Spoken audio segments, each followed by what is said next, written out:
Bonjour les amis, j'espère que vous allez bien. Nous sommes le mardi 11 juin 2024 et je vais vous présenter l'actu crypto de ce début de semaine. On va parler essentiellement de l'actu un petit peu générale liée à la crypto, du XRP, de Dimitra, de Realty et pour terminer de la petite minute matière première. On va commencer par regarder un petit peu la situation du marché avec la market cap qui est à 2,44 trilliards avec une baisse de 3,58%.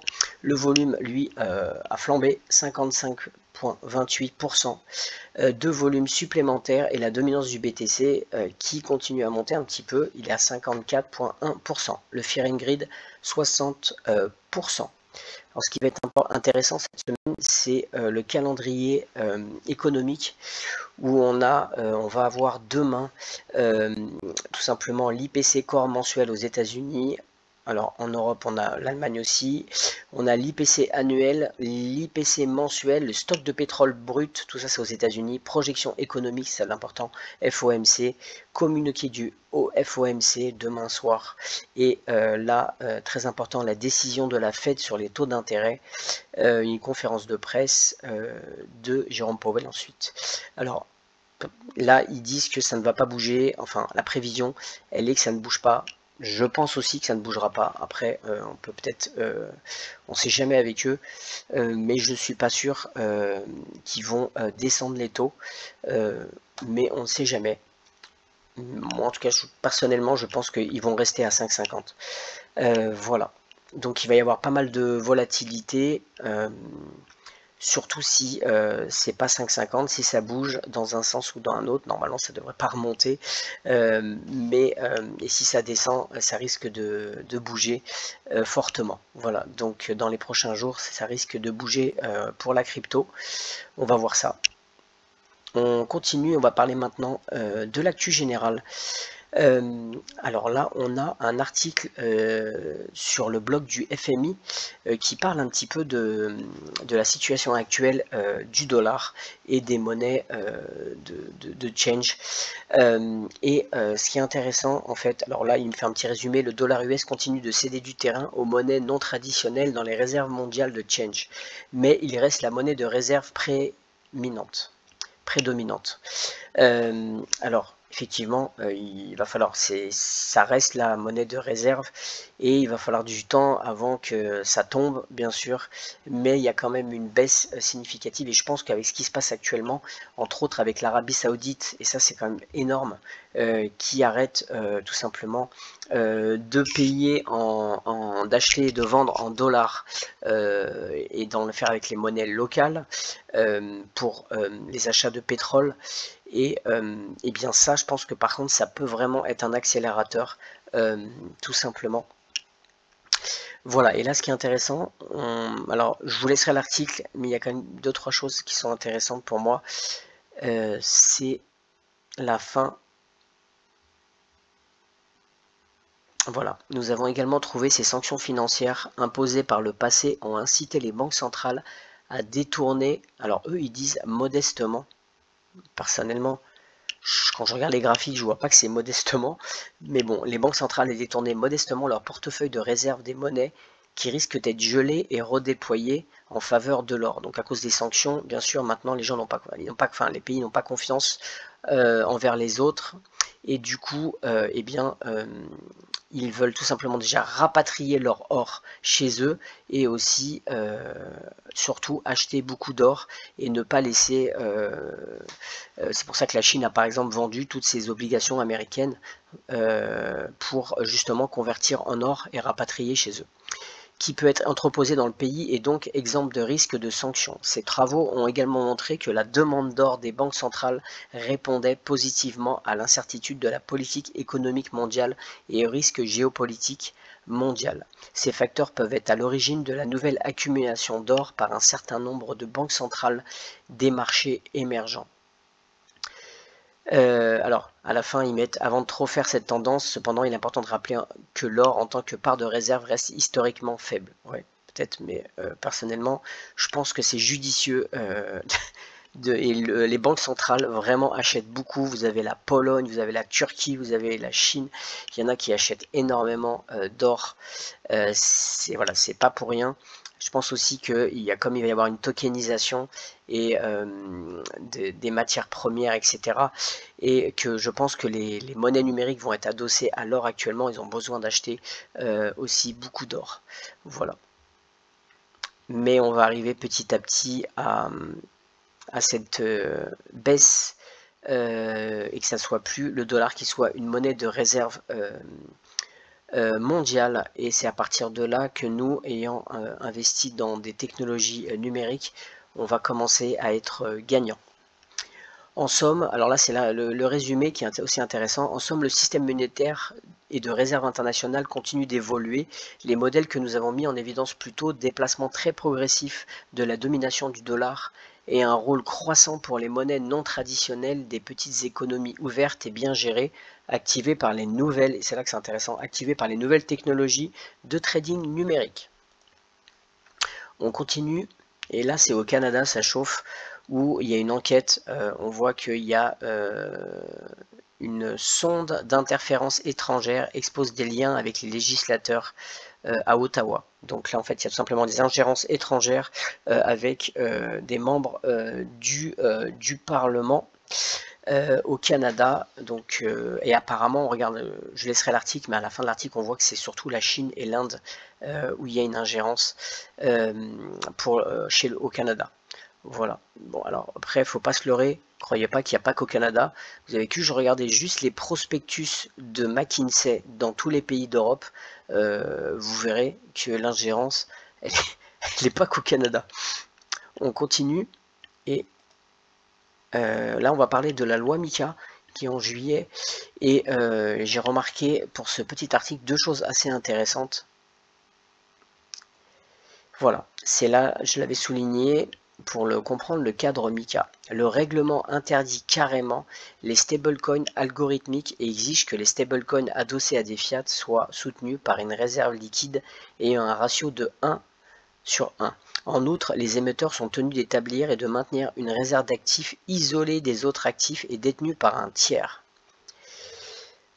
Ces mesures sont conçues pour garantir que les stablecoins peuvent être utilisés de manière fiable pour les paiements et comme réserve de valeur, renforçant ainsi la confiance des consommateurs dans les devises numériques. Donc il y a pas mal de choses, je pense, de stablecoins qui peuvent prendre cher durant cette régulation, comme par exemple Tether, et c'est assez intéressant de voir, j'avais vu un petit peu après, voilà. Dans les mêmes temps, émetteur de colocataires, Circle publie un papier intitulé Régime d'importance de MiCA pour les écuries, un marteau. Alors c'est la traduction qui est pas bonne, mais on voit que Tether, eux, sont tout simplement bien positionné par rapport à la loi MiCA, et donc l'USDC à mon avis sera le grand gagnant. Bien sûr on aura Ripple, etc. Je pense que le stablecoin de Ripple va aussi prendre une petite part du marché aux États-Unis après plus tard aussi, et nous on est positionné en tout cas sur des actifs qui logiquement ont des réglementations et qui permettra de rester comme Ripple. Moi je suis positionné dessus. Il y a une conformité pour aussi Telcoin, pareil, il y a une réglementation, et le stablecoin de Telcoin, il n'y a pas de souci. Pour ce qui est de SHX, c'est pareil, il y a une réglementation. Pour moi, SHX, c'est carrément celui qui est le plus en conformité avec tout simplement l'aide de SAH et de Nasha pour la conformité. Voilà. Donc c'est quand même assez intéressant de voir que je pense en tout cas personnellement que ce sera l'USDC le grand gagnant pour cette réglementation MiCA. On continue, on a les BRICS qui envisagent de créer une plateforme de paiement numérique commune. Alors ça a été reconfirmé récemment, c'est un article du 19 avril. Juste moi je mets en garde dans le fait que ne croyez pas que les BRICS c'est le sauveur. Pour moi c'est le cheval de Troie. Ils ont été mis en place pour effectivement qu'il y ait tout simplement une excuse pour changer de système, c'est-à-dire que là, effectivement, ils évitent le système SWIFT et pour contourner, ils vont utiliser justement ce système qui est ce système monétaire numérique. Et donc, ils vont utiliser les CBDC et ils vont faire aussi de la tokenisation numérique pour contourner entre autres le système SWIFT et le système en fait occidental. Mais donc on pourra dire que le starter, celui qui a permis eh bien, cette évolution tout simplement numérique, bah, c'est BRICS. Mais c'est pas un hasard, c'est le cheval de Troie. Ils ont été mis là, ça a été fait exprès. Donc ne croyez pas que c'est les sauveurs, parce que n'oubliez pas que avec toutes les choses numériques, il y a quand même une traçabilité, il y a aussi une programmabilité des CBDC qui peuvent être là, etc. Donc attention, la technologie, bien sûr que c'est pas forcément mauvais, mais il faudra voir comment ça va être utilisé par rapport aux lois, etc. Parce que ça peut quand même nous priver de beaucoup de liberté. Voilà, je continue. Et là, c'est la BCE qui doit attendre septembre pour rejauger les taux d'intérêt, dit Casimir. Casimir, bien sûr, Casimir, c'est un banquier central slovaque. Voilà, alors, en fait, en résumé, de toute façon, ce qu'il faut savoir, c'est qu'ils sont coordonnés. Ils se coordonnent. C'est-à-dire que là, ils attendent septembre pour voir ce que vont faire dans les mois à venir les États-Unis. Ils sont tous cul et chemise ensemble et ils sont tous coordonnés, faut pas croire. Voilà. J'ai fini pour l'actu, on va parler maintenant du XRP. Et il y a de quoi faire. On commence par Magnetic. En fait, c'est tout simplement un protocole qui fournit de la liquidité au XRP Ledger. La plateforme de DeFi de Magnetics sur les carburants XRP Ledger offre des récompenses agricoles aux utilisateurs. De toute façon, c'est un protocole facilitant les applications sur le Ledger à enregistrer une croissance significative de son écosystème DeFi. En 37 jours, 703 utilisateurs ont collectivement gagné plus de 50 000 XRP via la plateforme Magnetics, mettant en valeur son potentiel de génération de récompenses. Donc c'est en fait tout simplement un fournisseur de liquidité, cet exchange, et ils ont un jeton qui s'appelle le MAG. Voilà. Donc je vous rappelle qu'il faut quand même bien faire attention avec les AMM. Il faut connaître un petit peu, il faut pas mettre que par exemple des XRP. Si vous avez du MAG et du XRP, il faut essayer de mettre la même chose, essayer d'équilibrer, et aussi si vous faites pas de trading, de savoir où vont aller les choses, si ça va aller vers le haut ou vers le bas. En tout cas moi je trouve personnellement, je mets des toutes petites sommes et pour l'instant j'essaie d'apprendre parce que c'est pas si facile que ça. Ça peut être aussi une façon de pique. C'est comme le trading à levier. Ça peut être une façon de vous prendre votre argent tout simplement, donc attention quand même, mais c'est assez intéressant. Il y a pas mal d'argent à gagner de ce côté là avec les pools bien sûr de liquidité. D'ailleurs on va regarder au niveau du ranking des AMM sur le XRP Market, on voit que c'est justement ce jeton MAG qui est en tête. Voilà. Et une autre chose qui est assez intéressant, c'est les trends des pools de liquidité AMM. Et on voit là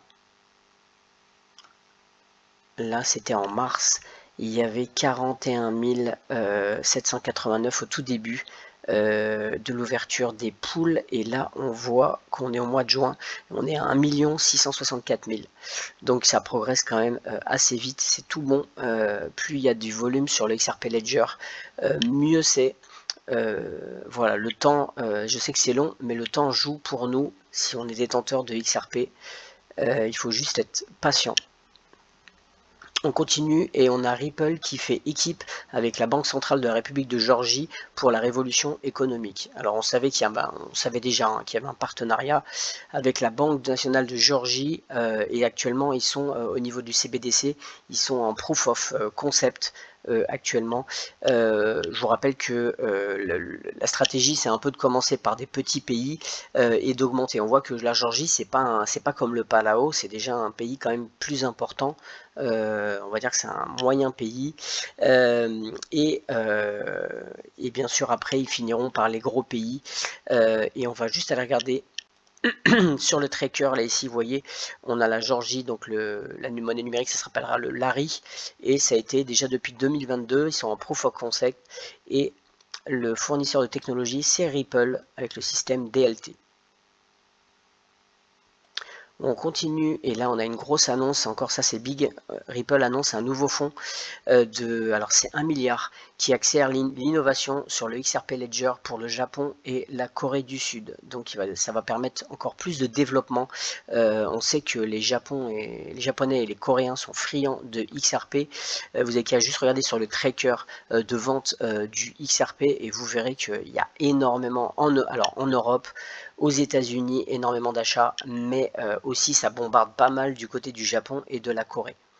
Voilà, alors là ce qui est assez intéressant, c'est qu'on avait vu, alors il y a bien sûr des liens avec SBI, Moa Finance en Corée, et on sait aussi, récemment on avait vu, j'avais déjà donné l'info, qu'il y avait un partenariat avec Ripple et HKDX, et HKDX en fait c'est un partenaire stratégique qui va en fait aider tout simplement à promouvoir le XRP Ledger en Asie et aussi beaucoup au Japon.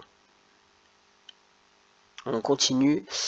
Au niveau du XRP, on a l'indice Stocks et XRP survole à la 3e place dans les classements crypto globaux. Alors il faut savoir, ce qui est intéressant, c'est de voir quels sont en fait les critères du composant Stocks, qui est considéré comme un des plus sérieux et on va dire transparent, qui détermine par le biais des mesures natives cryptographiques. Et donc ils sont en 3e position, juste derrière Ethereum, et en premier bien sûr Bitcoin. Alors au niveau, alors eux ce qu'ils regardent c'est ils regardent, c'est les mesures comprennent la valeur totale sécurisée, l'âge, les adresses actives, la communauté de développeurs et l'activité économique. Les jetons de l'indice sont considérés comme les meilleurs sur le marché en termes d'activité, de qualité, de robustesse et de solidité financière. Donc ils sont en 3e position, c'est quand même pas mal quand on a des gens qui disent que c'est un scam ou que c'est complètement pourri, c'est une crypto zombie ou je ne sais pas quoi. Voilà. On continue et on a des mouvements actuellement, beaucoup de mouvements sur le Telegram. Je mets tous les jours les mouvements du XRP. Si vous voulez venir sur le Telegram, il y a tous les jours, je mets des mouvements du XRP, de temps en temps du XLM, et quand c'est vraiment des gros mouvements, le BTC bien sûr, ou l'US dollar aussi, l'USDC bien sûr. Voilà, donc actuellement il y a quelques mouvements à voir. Il y a beaucoup de gens qui sortent, il y a beaucoup de particuliers qui sortent du XRP pour aller investir ailleurs. Est-ce que c'est bien, est-ce que c'est mal? Personnellement, moi en tout cas, ma stratégie, ça sera, même si je veux vendre des XRP ou si je prendrais une partie des XRP, il y a toujours un gros montant que je ne touche pas, qui est sur mon wallet privé et que je ne touche pas, que j'attends. C'est mon plan d'épargne retraite pour, je pense, d'ici quelques années, que je ne toucherai pas. Bien sûr, je vais, si ça monte, je vais en vendre, je vais en racheter, etc. Je vais essayer de faire des gains dessus. Mais je suis aussi investi dans d'autres choses que le XRP, même si c'est mon plus gros bag, sans problème. On continue et on a la BIS qui lance un projet de règlement FX de CBDC de gros. Alors déjà, qu'est-ce que c'est qu'un règlement FX? En fait, c'est tout simplement un règlement de change où c'est un processus en fait de finalisation dans le trading et de devises étrangères, le forex aussi, où les parties en fait, tout simplement ils échangent les devises étrangères à un taux qui se mettent d'accord à un taux convenu en fait. Et c'est vrai qu'avec le numérique ça permet, avec par exemple vous voyez les règlements atomiques où tout est mis d'un coup, ça permet en fait d'avoir vraiment un instantané. C'est quand même moins complexe et surtout c'est plus sûr au niveau des paiements, ça bouge bouge pas, vous achetez tout de suite, ça bouge pas. Et donc la BIS lance un projet de règlement FX CBDC de gros. Aujourd'hui, la BIS a développé le projet, alors le projet ça s'appelle le projet Rialto. Donc ce projet, il explore en fait tout simplement les solutions de paiement transfrontalier instantané. Il utilisera les devises numériques de la Banque centrale de gros comme actif de règlement. Le module FX pourrait être utilisé comme complément pour les solutions qui relient les solutions de paiement instantané telles que le projet Nexus ou dans le cadre d'une solution de règlement d'actifs numériques. Donc c'est une collaboration entre les pays, c'est pour justement comme c'est pour les taux de change des devises étrangères, bah, c'est entre bien sûr plusieurs pays, voire même plusieurs continents. Et c'est une collaboration entre BIS Innovation à Singapour et l'Eurosystème. Ils ont déjà partagé, quelques banques centrales sont impliquées. Alors je pense que c'est aussi, il y a une relation avec ce qu'on avait vu la dernière fois, le projet Agora, ça doit être aussi en relation. Et là c'est important, compte tenu de l'initiative du G20 visant à rendre les paiements transfrontaliers moins chers et plus rapides, l'accent mis sur le FX est essentiel, étant donné qu'il s'agit de la plus grande composante des coûts, comme souligné par le Conseil Stabilité Financière. FX représente 60% des coûts de paiement peer-to-peer dans le monde et jusqu'à 97% des paiements peer-to-peer. Donc c'est quand même énorme et bien nous allons voir, on le sait, mais on verra par la suite quelles sont bien les technologies qui sont en première ligne pour utiliser tous ces projets. On verra, donc il y a déjà le projet Mariana, impliquant les banques centrales de Singapour, de France et de Suisse. Il a exploré l'utilisation de DeFi, Automatic Market Maker, pour le FX en utilisant le blockchain public en conjonction avec la CBDC de gros. Donc c'est bien sûr lié à beaucoup de projets. Je ne sais pas si vous connaissez le projet Guardian, j'en ai déjà parlé. Le projet Agora, j'en ai parlé à la dernière vidéo. Voilà, mais je pense personnellement, on a déjà vu qu'il y a des liens et que bien sûr ça ne sera pas que le XRP Ledger qui pourra être utilisé. De toute façon, il faudra une interopérabilité, mais c'est intéressant de le souligner. On continue. Et on a Meld Gold. Alors la dernière fois je vous ai parlé de Phi, je ne sais pas si vous vous souvenez, Phi Gold, qui permettait la tokenisation de l'or sur le XRP Ledger. Et cette fois-ci c'est Meld Gold qui se lance sur la tokenisation sur le XRP Ledger. Meld Gold et Ripple s'associent pour amener la tokenisation sur le XRP Ledger, livrant l'une des plus anciennes devises au monde en utilisant l'une des blockchains les plus fiables du monde. Voilà, donc tout simplement c'est la tokenisation de l'or sur le XRP Ledger, un peu comme je vous avais déjà présenté Phi Wallet. On va juste aller voir vite fait. Voilà, ça c'est Meld Gold. Alors ils sont déjà en tokenisation, je crois, sur d'autres blockchains. Je crois Algorand, je crois que j'avais vu Algorand entre autres. Ouais, Algorand, voilà. Voilà. Alors là, un article de YouToday qui dit qu'est-ce qui se passerait si FTX, alors on sait que FTX détiennent beaucoup de XRP, et qu'est-ce qui se passerait s'ils vendaient des millions de XRP. Dans une tournure dramatique, FTX et Alameda auraient déchargé des millions en XRP, déclenchant des craintes et des spéculations. Donc en fait, il y a pas de preuves, il y a eu des mouvements en fait, il y a eu des mouvements, c'est tout simplement des WXRP, c'est WAP en fait, des WXRP qui ont bougé, qui ont été transférés, mais il n'y a aucune preuve que c'est ça qui a fait déjà bouger le marché, c'est juste parce que le BTC y tombe, entre autres. Voilà, et bien sûr, il y a par contre, ce qu'il faut voir, c'est, donc il y a eu juste des transferts pour l'instant, mais ça par contre, ça c'est quand même pas rien. On a les avoirs XRP restants actifs de FTX restent inconnus. Les rapports de septembre ont indiqué que la bourse en faillite avait plus de 225 millions de XRP dans ses comptes. Si les données de transfert les plus récentes sont exactes, le montant envoyé à Binance ne représente pas plus que 4% du XRP total détenu par FTX et Alameda. Donc à voir s'ils vendent. Après ça bougera, je pense bien sûr un peu s'ils vendent, mais ils vont peut-être le vendre en plusieurs fois, pas forcément en une fois. Et je m'inquiéterais plus de MTX Gox par exemple. Voilà, que ça.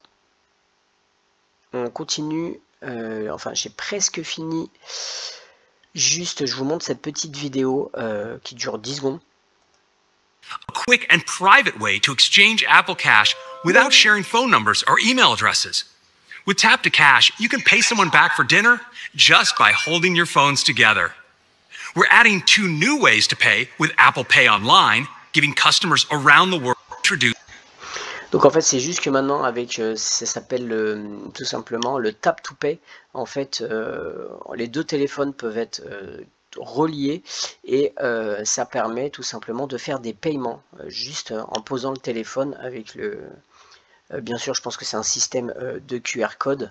En tout cas, il y a un système dedans, et donc c'est Apple qui fait ça, donc c'est vrai que c'est hyper rapide, et il faut savoir que c'est Apple, mais la technologie, ils utilisent l'API de l'Interledger de Ripple. On va regarder ça, ça date de 2018, hein, c'est pas récent. Apple lance l'API Interledger pour l'Apple Pay Payments. Voilà, donc le géant de la technologie Apple, basé à Cupertino, a introduit une nouvelle API de demande de paiement pour Apple Pay avec l'extension Interledger de Ripple. Donc encore big pour l'utilité. J'ai fini pour le XRP, on va parler vite fait de Dimitra. Juste, je vais essayer de vous retrouver tout à l'heure le CoinMarketCap, voilà, parce que j'étais sur Dimitra.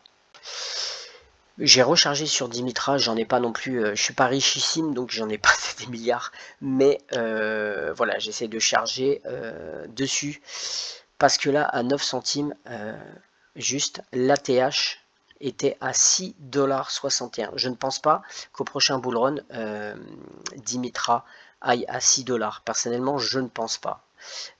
S'il allait à 6 $, c'est monstrueux. Ça ferait un fois, j'ai même pas calculé, mais je pense que ça ferait presque un. Mais je pense qu'il peut aller à 3-4 $ sans problème, et ça ferait déjà un x 40, x 50, en sachant que moi je l'ai acheté encore moins cher que 0,9.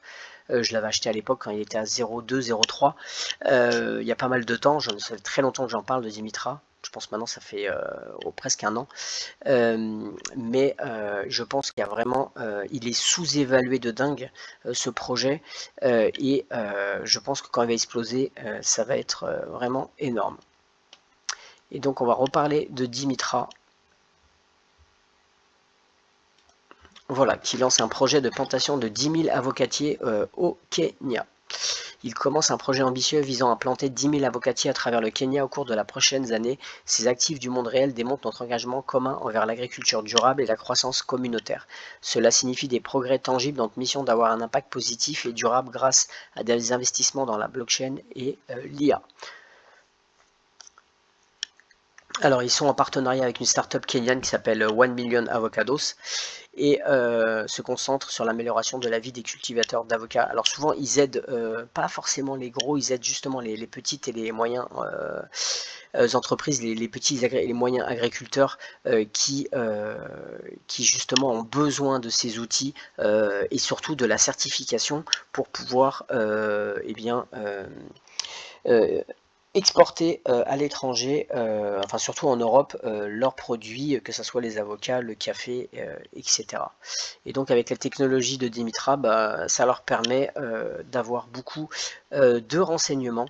Je vous rappelle que vous pouvez les aider en touchant de l'argent, tout simplement avec à chaque fois que vous mettez 100 $, vous aidez, si vous allez sur le portail de Dimitra, vous pouvez aider des agriculteurs, bien sûr, vous touchez, c'est du staking, donc vous allez toucher des intérêts, et il y a aussi des NFT qui sont en vente, j'en ai jamais parlé, mais sur Dimitra, il y a aussi des NFT. Bon, par contre, les gros, il y a le silver, il y a le gold, et il y a je crois que c'est le héros.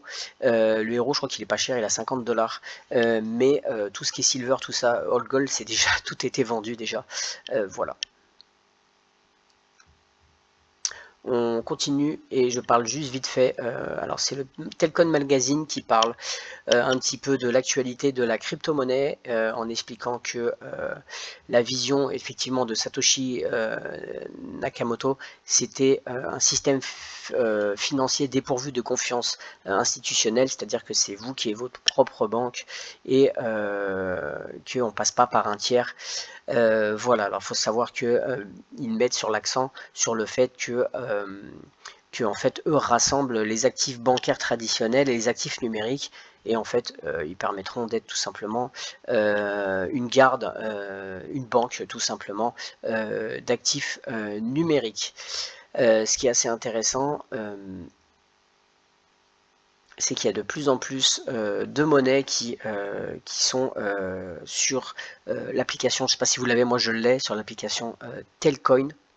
Et surtout ils mettent l'accent sur la réglementation, où on sait que Telcoin font tout pour être vraiment en conformité avec les régulations et les réglementations qui arrivent.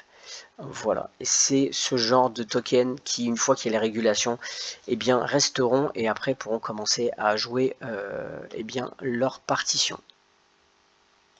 On finit avec Realty. Alors là, il y a plus, tout est vendu, il y a juste leur investissement, je l'ai fait moi personnellement pour les intérêts composés. Il reste juste le token, celui-là il n'est pas trop de succès parce que il en reste pas énormément. 7,12%. Moi j'avais investi au Panama, dans celui-là, le Bristol Villa Buenaventura El Chiru Cocle Panama. Il faut savoir que celui-là, c'est un token qui est un debt token. Donc c'est un petit peu différent, où celui-là, vous achetez, c'est tout simplement un token de dette, et le taux, il est à 10% actuellement. Il bougera peut-être un petit peu, je crois que dans un an, il sera un tout petit peu moins. Moi, j'ai personnellement acheté sur ce projet quelques tokens. Il y a justement un petit article, Buenaventura, une destination exclusive au Panama. Donc là, il parle effectivement du Panama, etc. D'ailleurs, pour les gens qui sont dans la crypto, qui vont gagner beaucoup d'argent, je tiens juste à préciser que le Panama, c'est 0% d'imposition. Voilà, un bon entendeur. Voilà. Donc la nouvelle offre est une villa de vacances de 400 mètres carrés avec chambre et 4 salles de bain à Buenaventura au Panama. Cette offre est un prêt tokenisé. Donc ça, c'est différent, c'est un prêt tokenisé dont la garantie et la propriété, donc en collatéral, ils ont mis la propriété elle-même. Le remboursement du prêt rapportera un revenu annuel attendu de 10% aux détenteurs du token pour la première année, car Realty renoncera à ses frais de plateforme jusqu'à la deuxième année. Pour la 2 à 4e année suivante, le rendement sera de 9,80%, c'est-à-dire que Realty prendra 0,2%. Comme il est d'usage, les détenteurs de tokens recevront ces distributions le lundi. Je vous rappelle que c'est tous les lundis que vous recevez vos loyers sur Realty. Et ce qui est intéressant, c'est quand il y a des réinvestissements, vous pouvez les mettre en réinvestissement, faire des intérêts composés. J'ai fini, il ne reste plus que la petite minute matière première. Et je vais vous présenter une action que je détiens et que je pense acheter par la suite encore plus quand j'aurai gagné avec la crypto-monnaie. C'est Ecopetrol SA ADR. Alors, c'est tout simplement, on va regarder, c'est une entreprise dans l'énergie, dans le pétrole.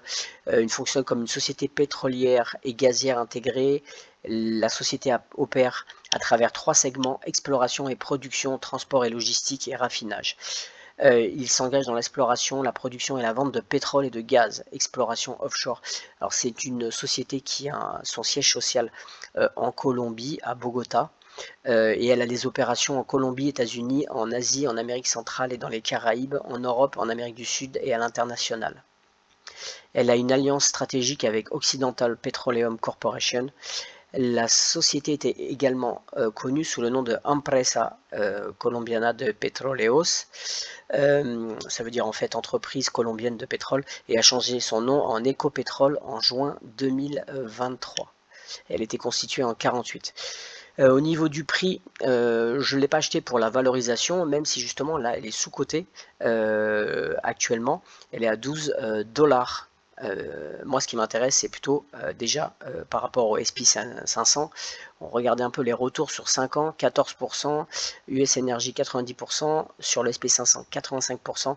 Et moi, c'est le dividende qui m'intéresse. Et comme tout ce que je vous montre sur l'énergie, vous voyez le boom, c'est à partir de 2020-2021. Et là, on voit le boom qui est actuellement à 3,2 $. Et ça vaut 12 $, et vous avez 3 $ de dividendes. Bien sûr, c'est quelque chose qui est quand même risqué. C'est pas forcément sur du super long terme pour avoir un dividende aussi, même si on regarde là par exemple, vous voyez depuis 2008, même si c'était 1,64 $, c'était assez intéressant, ça fait du 10%. Vous voyez, il y a c'est volatile. C'est volatile, mais c'est assez intéressant. Et là, dans une courbe actuellement où je pense que ça va être le bordel encore quelques années, et vous allez avoir le cours du dividende qui va encore monter. Le dividende, il est 3 fois par an, et il a été sans interruption depuis 7 ans. Voilà, et ça fait un ratio de à peu près 26%. Donc vous voyez, 26%, c'est quand même énorme, même s'il peut être coupé. En tout cas baisser aussi, il y a de la volatilité. C'est quand même une entreprise solide, hein, avec une capitalisation de 25 milliards.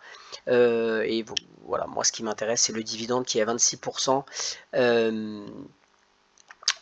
Aussi, ce qui est comme point positif, c'est que je pense que l'exploitation va être encore plus à la hausse. Pour le pétrole, les actions, elles sont bon marché à 12 $ actuellement, c'est sous-valorisé, je trouve. Et par contre, en point un petit peu négatif, c'est la volatilité, que ça soit le prix ou le dividende, il peut bouger très rapidement. Mais moi, en tout cas, pour l'instant, j'en profite, et je pense que j'ai encore quelques années devant moi à en profiter.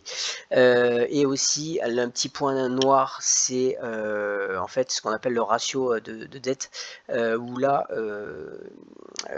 l'entreprise a quand même, a quand même pas mal d'endettement, et ça peut donc pareil faire de la volatilité. Voilà. Sinon, eh bien écoutez, moi en tout cas je suis actionnaire sur cette boîte, et j'en suis très content. Pour moi c'est un peu comme Petroleo Brasileiro, voilà. Eh bien écoutez, j'ai fini pour ce qui est d'aujourd'hui. J'espère que ça vous a plu. N'hésitez pas à liker, à vous abonner, et si vous avez des liquidités, je crois que là c'est les soldes. C'est Noël pour les gens qui ont encore les liquidités. Moi, j'ai plus rien. Normalement, il y a une règle où on dit toujours de garder un peu de liquidité, mais j'ai plus rien. Le peu que j'avais là, j'ai tout mis sur SHX et Dimitra. Voilà. Et par contre, évidemment, je travaille, donc je suis salarié. Chaque mois, j'ai le petit DCA qui continue pour l'instant, puisque pour l'instant, je trouve encore des opportunités. Et à un moment donné où par contre, je ne ferai plus de DCA. C'est quand ça va exploser, là je couperai tout, et au lieu d'acheter, et là je commencerai à vendre. J'ai terminé, à très bientôt, passez une bonne semaine.